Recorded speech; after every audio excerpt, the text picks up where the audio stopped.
Adam Smith nasceu em Kirkcaldy, perto de Edimburgo, na Escócia, em 1723, filho de um fiscal da alfândega e de sua segunda esposa, e viveu até os 67 anos. Conhecido como pai da economia moderna e o mais importante teórico do liberalismo econômico, graduou-se em Humanidades aos 17 anos na Universidade de Glasgow, centro do iluminismo escocês, e pós-graduou-se em Filosofia em Oxford, estabelecendo-se como conferencista de ética em Edimburgo.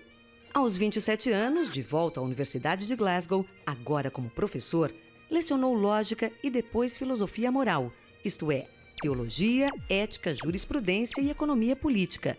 Aos 35 anos, tornou-se reitor.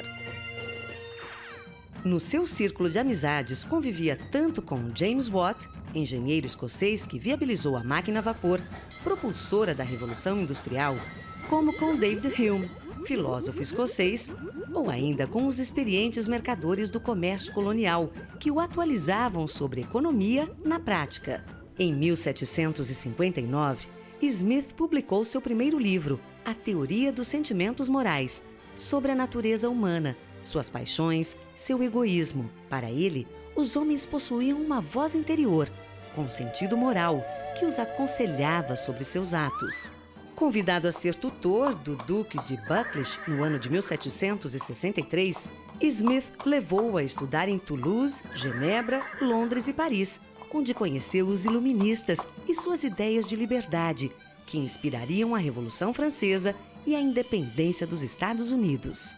Depois de frequentar os cafés literários de Paris, onde os iluministas divulgavam suas teses, Smith retorna à sua cidadezinha, contaminado por Voltaire, que defendia todas as liberdades de pensamento, da imprensa, de religião e também liberdade da economia. Por quase 10 anos, Smith investigou as causas e a natureza da riqueza dos países, origem do seu livro A Riqueza das Nações, que acabou publicado em 1776. Sua obra cumpriu o papel ideológico de respaldar o combate aos privilégios e restrições, que caracterizavam as políticas mercantilistas da monarquia de então. Enquanto os mercantilistas diziam que a riqueza de uma nação é o quanto de dinheiro ela possui, Smith retrucava que a verdadeira riqueza de uma nação vem do trabalho e do fluxo de mercadorias e serviços que ele produz. Smith dizia mais, que a capacidade nacional de produzir se baseia em duas coisas. Uma, na divisão do trabalho em muitas pequenas tarefas feitas por especialistas, e duas, na acumulação do capital. Smith afirmava também que a riqueza não vinha só da herança, como pensavam os aristocratas, mas que podia ser produzida e não apenas pela agricultura, como acreditavam os proprietários rurais, porém por uma nova atividade, a recente indústria. Smith causou frisson com a sua tese de que o bom coração ou a simpatia do ser humano pelo bem-estar dos outros não eram assim tão altruístas.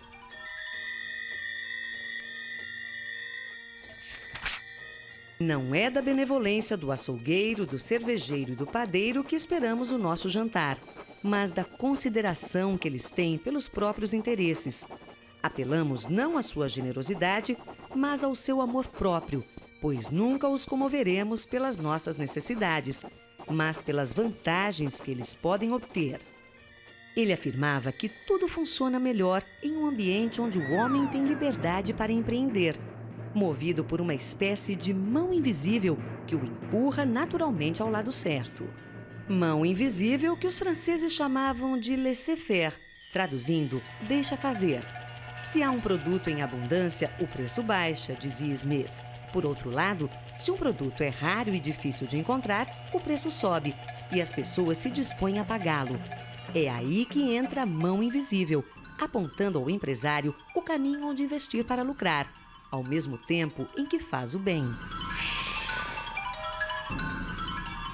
Vale dizer, só obterá lucro quem melhor servir a sociedade.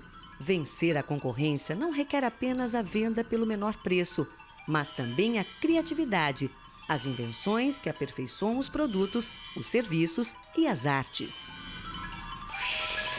Smith defendia a livre competição e a não interferência do Estado no mundo dos negócios.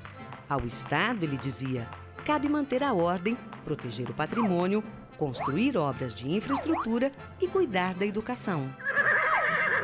Todo indivíduo está continuamente se esforçando para achar o emprego mais vantajoso para o capital que possa comandar. É sua própria vantagem, de fato, e não a da sociedade, que ele tem em vista. Mas o estudo de sua própria vantagem, naturalmente, ou melhor, necessariamente, leva-o a preferir aquele emprego que é mais vantajoso para a sociedade. Ao longo do século XX, o pensamento econômico teve duas correntes principais. O economista americano e prêmio Nobel Milton Friedman, que se posicionou a favor do laissez-faire e do livre mercado, e o economista britânico John Keynes, que defendeu o fim do laissez-faire e a intervenção do Estado na economia. Para Keynes, o altruísmo social através do Estado poderia se unir com os instintos do ganho individual da livre iniciativa, aperfeiçoando assim o capitalismo. Em março de 2007, Adam Smith saiu das prateleiras das bibliotecas e ganhou as ruas da Grã-Bretanha estampado nas cédulas de 20 libras. Como se vê, continua atual.